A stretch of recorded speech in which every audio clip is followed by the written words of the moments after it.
musique. Alors on ne va pas rentrer quand même dans des considérations sur la musique avec un grand thème, mais ça a quand même bercé complètement ma vie. Et ce que je peux dire philosophiquement, c'est que je fais partie des très rares personnes qui ont eu envie de faire quelque chose à 8 ans et finalement l'ont fait toute leur vie et je le fais encore. Donc c'est une chose très importante pour moi. Le concours n'est pas venu comme ça, le concours part de ma petite enfance.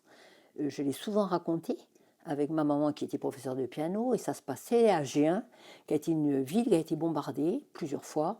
Entre 40 et 44, on peut parler de ville presque martyre. Et on descendait, par exemple, pratiquement toutes les nuits avec les bombardements par les Américains en 44, les Anglais en 42, les Allemands en 44, en 40. Et en 40, on avait émigré, on avait, je ne sais plus comment on appelait ça à ce moment-là, on était des réfugiés. Voilà. Et ma maman, à 2 heures du matin, dans la cave, me disait « T'as travaillé ton piano ?» avec un point d'interrogation. Et j'étais vraiment obligée de dire oui, j'ai travaillé mon piano. Et c'est sûr que ça m'a énormément servi parce que j'ai compris que c'est une force formidable de résilience. Ce mot est à la mode, mais il est à la mode malheureusement parce qu'on est obligé de s'en servir et que c'est vrai, c'est une force d'avoir cette discipline, et puis surtout, ce qui va revenir tout au long de cette conversation, c'est le fait de parler à des gens qui sont morts et que eux vous parlent, c'est-à-dire qu'ils sont morts depuis 200 ans, 300 ans, ils continuent à vous parler. Le service de l'interprète, c'est ça. Donc ça, c'est ce que m'a donné ma mère le plus rapidement possible, quand j'ai rencontré ensuite des maîtres éminents, Yvonne Lefébure.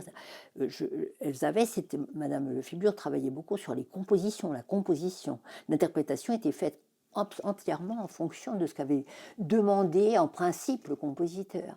Et on était tellement peu féministes à ce moment-là que quand on travaillait une œuvre d'une femme, on entendait Yvonne dire « il a fait ça à cet endroit-là » et là il nous dit, ce qui était assez extraordinaire, oui parce que vous n'avez pas l'habitude, maintenant ça va mieux de ce côté-là, c'est déjà ça. Après dans ma vie même, j'ai réussi à devenir professionnelle, pas sans mal comme tout le monde. Et puis j'ai eu, par le fait de la vie, de ce qu'on appelle la vie, j'ai épousé quelqu'un auquel j'ai dit non, non, on peut partir en Angola comme ça et sans piano. En fait, ça n'a pas tenu le coup plus de 15 jours. Au bout de 15 jours, j'avais un petit piano qu'on a apporté à dos d'homme dans un truc qui s'appelait Minache de Saya, sur un plateau avec uniquement, c'est stupide, mais c'est vrai, il y avait des lions, des bestioles, quoi, voilà. Et les personnes qui le portaient, c'était donc le régime de Salazar, c'était des gens vraiment très, très, à la base, je dirais, c'était assez effrayant. Et ils ont mis le piano avec les dents vers le mur. Et puis j'ai dit non, donc on a retourné le piano et j'ai joué ce que j'avais joué juste avant de partir, le mi mineur de Chopin. Donc très énergiquement, j'ai fait mi, ré, mi, sol, si. Alors il y a eu une panique totale, mais totale, complètement, les gens sous les tables et tout. Et les Portugais, qui probablement se trouvaient plus intelligents, ont dit ah mais ils ont peur. Et il y a un type qui a dit moi au petit village à côté où on entendait le soir effectivement les choses qui passaient d'un village à l'autre au-dessus de la Brousse, eh bien, il a dit « Moi, je sais ce que je peux faire pleuvoir, mais elle, qu'est-ce qu'elle va faire pleuvoir ?» Et tout le monde a beaucoup ri et j'ai trouvé ça extraordinaire, parce que ça veut dire la magie. C'est vrai, nous sommes magiques. Nous agissons quelque chose qui, sans nous, n'agisserait pas. Ce qu'ont dit les gens il y a 300 ans, peut-être ce qu'ils ont demandé, peut-être ce qu'ils ont espéré, ce qu'ils ont cru. Donc c'est ça qui m'a toujours fascinée, c'est-à-dire il y a une transmission, exactement comme quand on joue du boulou, mais que ça passe à travers toutes les broussailles, etc., et que ça dit d'un endroit à l'autre, dans un langage qui est uniquement le langage musical, c'est le même langage. Hein, voilà. Oui, après l'expérience angolaise qui était due à la fonction de mon mari, qui était ingénieur des mines, je suis retournée moi plusieurs fois pour des tournées. J'étais payée en tant que conférencière. Et je donnais des masterclass, maintenant tout le monde utilise ce mot de masterclass. J'avais tout à Abidjan, j'ai eu des gens âgés, à Dakar des très jeunes au contraire. Et une fois c'est à Dakar, je ne sais pas si ça existe encore, il y avait une école, une classe dans le conservatoire de musique, disons régionale, nationale, ce qu'on veut. Alors donc, j'ai expliqué, moi, un nocturne de Chopin, celui en U-dièse mineur, en expliquant que c'était... Chopin racontait l'histoire d'un guerrier, d'un soldat qui va beaucoup chez Chopin, les ballades, il y a beaucoup de ça aussi. Et par exemple, la deuxième ballade, c'est pareil, elle commence avec une berceuse, et puis il s'excite, il raconte ses prouesses, c'est épouvantable, bon, très bien, et puis c'est fini. Et nous, ça nous émeut énormément, c'est la musique de Chopin, c'est merveilleux, voilà, c'est extraordinaire. Bon, j'ai peut-être pas eu vraiment l'impression que ça émouvait tout le monde. Après, je suis allée assister au cours de ce monsieur professeur, qui est arrivé avec une grande Mercedes, avec superbe burnou et tout. Il avait énormément d'élèves. On était assis dans une salle et il avait un balafon par terre énorme, sur lequel j'ai regretté de ne pas avoir, de pouvoir prendre, parce que c'était magnifique, ce qu'il faisait extraordinaire, mais vraiment extraordinaire. Et tout le monde avait l'air très ému. Et j'ai dit, qu'est-ce qu'il raconte? Il raconte l'histoire d'un chasseur qui est allé à la chasse, il rentre et il s'émeut beaucoup parce qu'il se rappelle quand il était petit exactement ce que j'avais dit pour Chopin. Et là, moi, j'étais suffoquée par la respiration de ce bonhomme, comment il faisait, c'est extraordinaire, hein, mais pas ému. Donc là, il y a peut-être une qualité d'émotion, mais sans ça, la musique, c'est la même chose, c'est partout les mêmes histoires qui sont racontées, voilà. Donc le concours, pour moi, a été au début un peu un vaste pique-nique, en fait, hein, où tout le monde serait venu. Je dis bien serait venu au conditionnel. Voilà. La chance que j'ai eue, qui a été extraordinaire, c'est, comme me l'a dit Jean-Claude Pentier, qui a suivi les choses dès le début avec une gentillesse, quand le concours est sorti, avec ce programme un peu délirant, où je pensais que j'aurais personne. En plus, je pensais que j'aurais pas d'argent. Personne s'était inscrit au concours. On est allé avec Madame de Guélis, qui était l'association a été très proche de moi et merveilleuse. On est allé chez un monsieur de la Caisse d'épargne, on avait tout d'un coup une subvention, je crois de 15 000 €. On était dans l'escalier et Madame de Guélis m'a dit, quand même, on est à 8 jours des inscriptions et on n'a personne. J'ai dit, je passerai le concours, j'aurai le premier prix et je prendrai les 15 000 € de la Caisse d'épargne. C'était cette atmosphère-là. C'était vraiment... Alors, ce que je voulais bien dire, c'est que ces choses qui partent de la magie, etc., c'est ce que j'ai cherché. Je n'ai pas cherché du tout au début à avoir un premier prix éblouissant et tout ça. D'ailleurs, je savais, moi, ayant passé des concours, que quelquefois le 4e prix est bien meilleur que le premier. Enfin, on voit des choses assez étonnantes. Donc, je ne voulais pas les vrais concours. Non, pas du tout. Au début, les journalistes ont été effrayés parce que je sortais 7 prix, vous voyez, 8 prix. Voilà, tout le monde avait des prix et tout le monde devait aller Missi Dominici, comme Charlemagne, c'est-à-dire envoyer des gens, tout le monde, partout, qui ferait du piano. Pourquoi pas du piano, puisque c'est mon instrument, en sachant qu'il y en a d'autres quand même, bon, mais tout de même c'est mon instrument, hein, j'y tiens beaucoup. Hein. Est-ce que tu as fait ton piano sous les bombardements? Donc le premier concours est parti de ces idées-là et des idées de Blanche Selva, parce que cette femme, je la connaissais par ma mère aussi, et j'avais toujours trouvé qu'elle a apporté dans la musique, alors qu'elle était très serrée au point de vue moral, une morale catholique très, très, très violente et très forte, mais elle apportait tout d'un coup une ouverture au point de vue d'abord technique. Ainsi, geste qui est fait, alors elle a écrit 7 volumes de technique qu'on a essayé avec Madame Andersen de réduire pour que ça soit vendable. Non, c'est pas réductible. Et c'est très difficile, mais les gravures sont absolument magnifiques. Ça fait partie des expositions que j'essayais de faire pour essayer d'accompagner le concours en expliquant un peu ce qui se passait, qui étaient justement nos têtes de liste. Donc il y a eu des expositions sur Madame Lefébure, sur Dutilleux, donc je veux toujours citer le nom, qui nous a reçus avec un de mes collègues tellement gentiment et qui a complètement partant, qui est venu le premier concours presque tout le temps, qui nous a fait des textes magnifiques, enfin bon, bref. Il y a eu Dutilleux, il y a eu un homme politique qui s'appelle Jean-Pierre Sueur, qui était le maire, que j'ai tanné d'une façon extraordinaire de 89 à 94. On a eu finalement le concours à 94 et qui a été pour nous primordial. Sans l'appui de la ville d'Orléans et du maire d'Orléans de l'époque, rien. Alors là, ça s'est continué après, quand on a fait un concours pour enfants, Brindère, M. Grouard, Serge Grouard a vraiment beaucoup aidé, etc. Mais la détermination de Jean-Pierre, qui était, je dirais, en plus culturelle, musicale et littéraire, vraiment, il était pris. Il y a eu Blanche Selva, il y a eu Henri Dutilleux, il y a eu donc Jean-Pierre Sueur, et il y a eu grande fée marraine, Josette Sanson-François, dont le métier était d'être attachée de presse, qui était évidemment la femme de Samson François, qui m'a téléphoné en 92 et qui, grâce à des amitiés comme celle de M. Bourgade à l'AFP, a fait que le concours a été reconnu internationalement en 92 avant qu'il ait lieu. Je ne sais pas si vous voyez le poids qu'on a eu entre 92 et 94, où on ne voyait pas du tout arriver ce candidat. On commençait à avoir de l'argent et à se dire, ah bah ça y est, il va y avoir un concert là, machin. Il y a eu un moment d'euphorie et de crainte, une angoisse terrifiante. Et c'est là que Jean-Claude Pelletier m'a dit, il présentait toute sa classe, il a mis toute sa classe. Et il a eu, avec un superbe deuxième prix avec Hideki Nagano, il est venu, et je l'entends encore dans les couloirs du Conservatoire d'Orléans me dire, écoute, t'as une chance folle, t'aurais pu avoir que les amateurs. Or, il nous étaient, après sélection, etc., il nous étaient 26 personnes, lui il a entendu 26 personnes. Il m'a dit, pas une seule de ces personnes n'aurait on n'a pas à se plaindre qu'il soit là sur la scène. Voilà, il a sa vocation, il est là, il ne joue pas la même musique, il ne joue pas Brahms et Beethoven, ça c'est sûr, mais c'est tellement magnifique ce qui se passe. On avait eu du Cage avec Toroscan, alors je ne pourrais pas la dire tous les prix, hein. Dans tout ce qui s'est passé sur Orléans, on a eu ces gens qui ne sont pas toujours premier prix, hein, avec lesquels on a gardé beaucoup de contacts. Et puis il y avait des événements qui se passaient. Il y avait toujours un événement.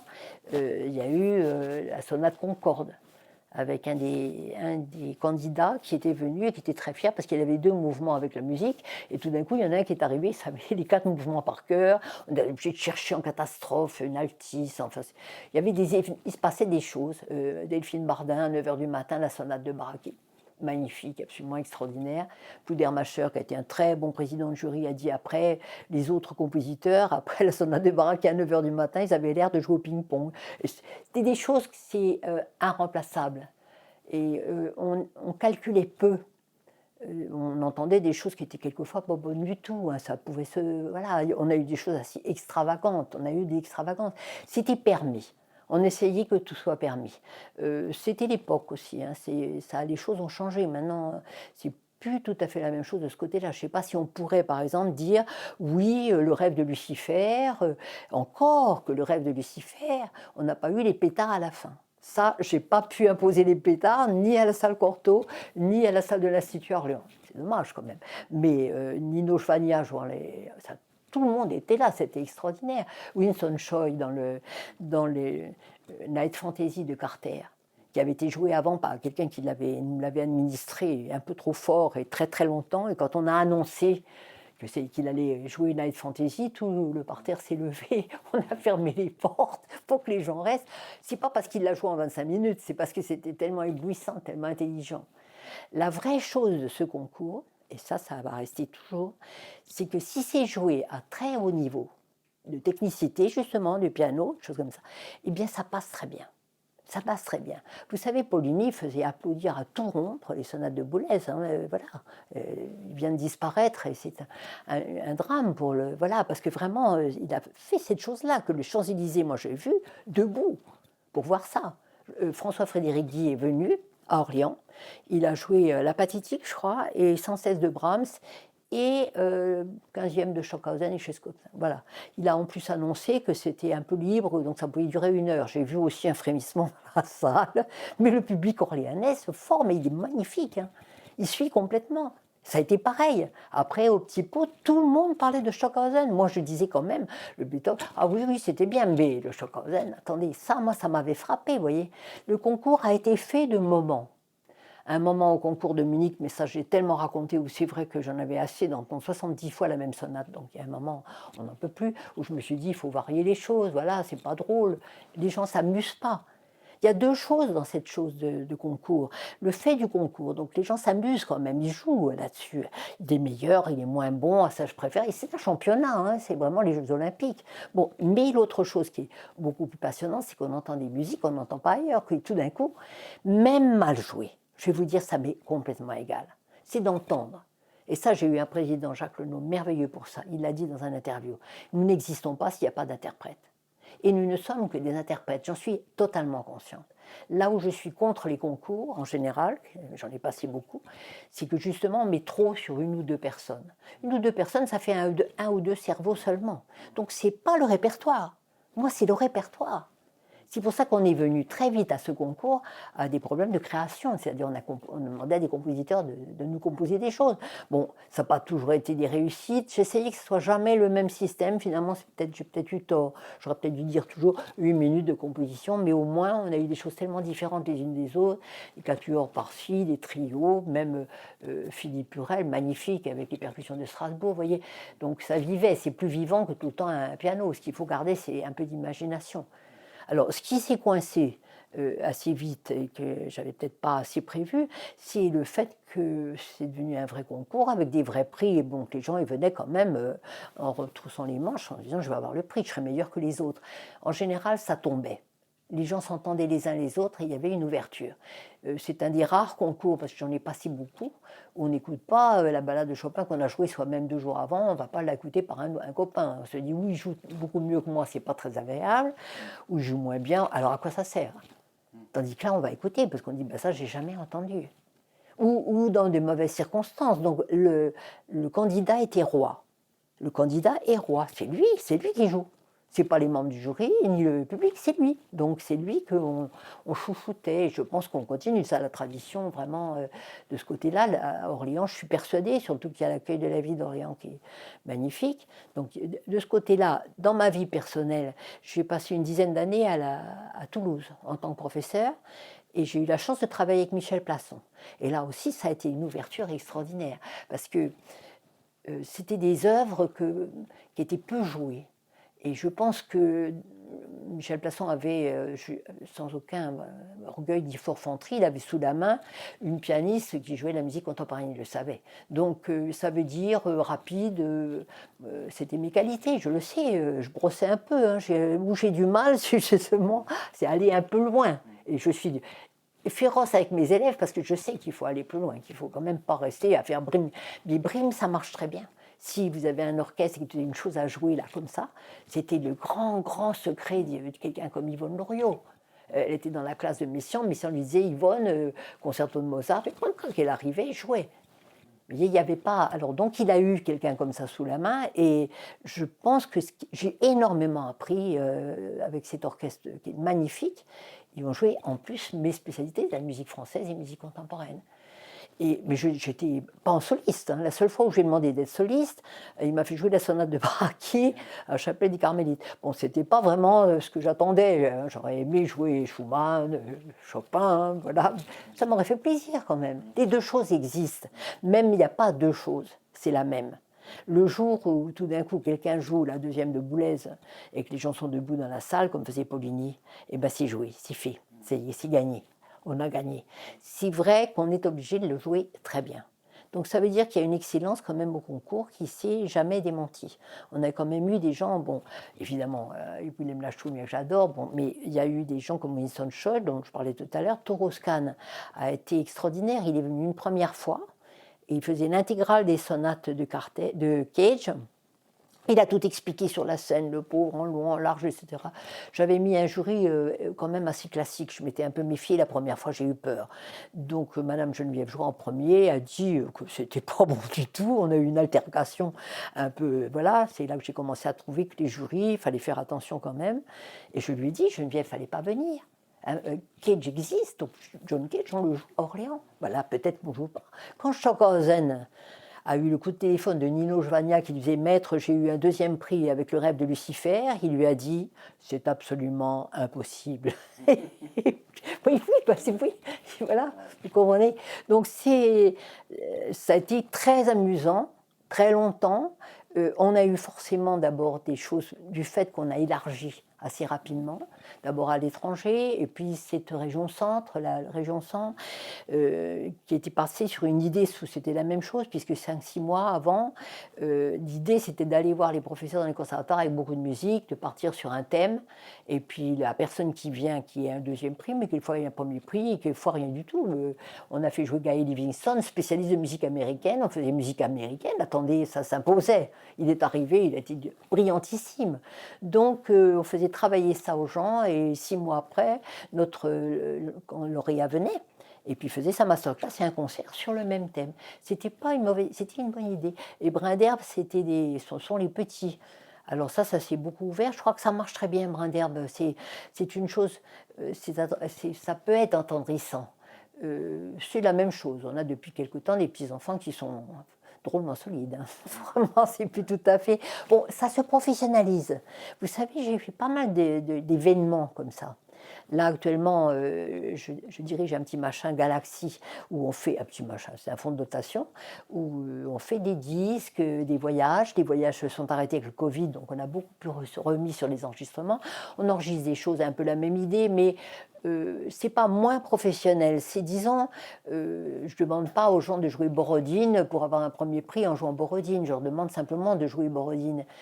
C'est la même chose, ça s'agrandit petit à petit. Les choses, il y a un moment, vous voyez, il y a toujours un moment extraordinaire.